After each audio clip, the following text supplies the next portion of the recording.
Wednesday, aside from a couple of runoff elections, we now know who will be on the ballot in November. Thank you for joining us on this Wednesday afternoon. One thing is for certain. For the first time in our state's history, we will have a female governor. Well, I am Mary Fallon, and I am your Republican nominee. Mary Fallon will face off against Democrat Jerry Askins on November 2nd. My name is Jerry Askins, and I want to be governor of the state of Ohio. Meantime, Attorney General Drew Edmondson conceded at about 11 o'clock last night to make Askins the Democratic gubernatorial candidate. Congresswoman Fallon made it back to Oklahoma and to her watch party just after 10 last night.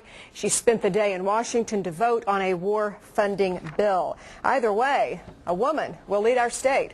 And our political analyst, Scott Mitchell, joins me with more. Thanks for being here. Girl power. Yes. I guess I should say thank you for not leaving. I saw you on the air here at 6:30 this morning, so I appreciate you coming back. Somebody change the sheets of my cot over here. Yes, we need to. Your hammock is what I call it. Let's start with the Edmondson-Askins race, if we can. Early in the evening, not so much, but toward the end, that was a tight one. Yeah, it began to smell like Bush Gore 2000. Sure did. At the end, can you believe that? Basically, the last number I saw, about a half a vote per precinct changed that race. Just tipped it. Yeah, I mean, that's one vote per precinct, and Drew Edmondson will be the nominee. Super tight. Were you surprised by that result? I get the impression you were. Oh, yeah. Yes. You know, there are a lot of people that think 8 years ago, so I knew Brad had it all the way. No, they don't. That's right. Revisionist. Most of the polls, most pollsters had her coming in second. And 10 days earlier, I mean, the lead was double-digit, according to most of the pollsters I was reading. So, yeah, it was a surprise. They just did a better job, had a better ground game, got their vote out. It doesn't matter what the pollsters say. They went ahead and had the election. So they went ahead and had the election. They got out there. She got her votes out. And it doesn't really matter how many for you. If you get your people to the polls and other folks don't, then guess what? You win. That's what happens. It's my understanding, you know, when you wonder about Drew Edmondson, what's next for him, tea times are what's on his mind today. Is that he hits the ball straight, so his. Okay, good. So he's done with politics. He said he's ready to take some time off, or not necessarily. You never say never in politics. There's too long a history.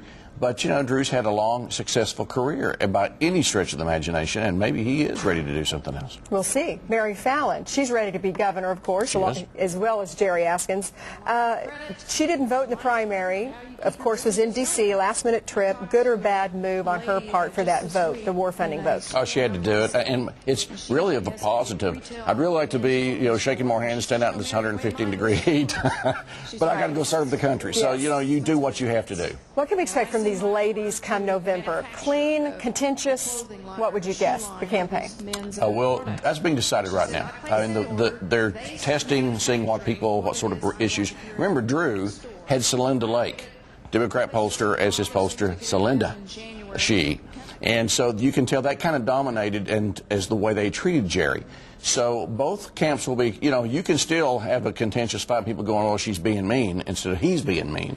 So that's all being determined right now, because I don't think most of the people in both of those camps, maybe Jerry thought she'd be facing Mary, but I'm not sure if Mary thought she'd be facing Jerry. Right. So that's what's going on right now. We'll check it out. They'll take a few days and test.